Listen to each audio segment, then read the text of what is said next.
തിരുവനന്തപുരത്ത് ബൈക്കിടിച്ച് വയോധികയ്ക്ക് ദാരുണാന്ത്യം. താന്നിമൂട് തോപ്പുവിള സ്വദേശി ജെ വാസന്തിയാണ് മരിച്ചത്. മെഡിക്കൽ കോളേജ് ആശുപത്രിയിൽ ചികിത്സയിലിരിക്കെയായിരുന്നു മരണം. തൃശൂരിൽ കാപ്പ കേസിൽ യുവാവ് അറസ്റ്റിൽ. പിടിയിലായത് കയ്പമംഗലം സ്വദേശി വൈഷ്ണവ്. മൂർക്കനാട് ഇരട്ടക്കൊലപാതകമടക്കം കേസുകളിലെ പ്രതിയാണ് വൈഷ്ണവ്.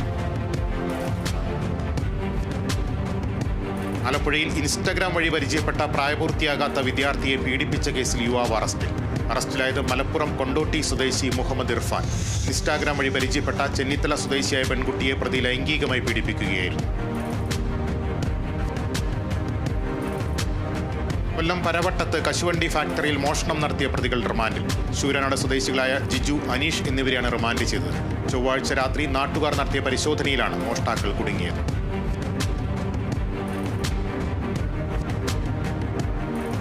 തൃശൂർ പെരുവല്ലൂർ താഴം കോൾപ്പടവിലേക്കുള്ള വഴി സ്വകാര്യ വ്യക്തി തടസ്സപ്പെടുത്തിയതായി ആരോപണം. പ്രതിഷേധ സംഗമം നടത്തി കോൺഗ്രസും കർഷക കോൺഗ്രസും. സംഭവത്തിൽ പഞ്ചായത്ത് നടപടി സ്വീകരിക്കാത്തതിൽ പ്രതിഷേധിച്ചായിരുന്നു സമരം.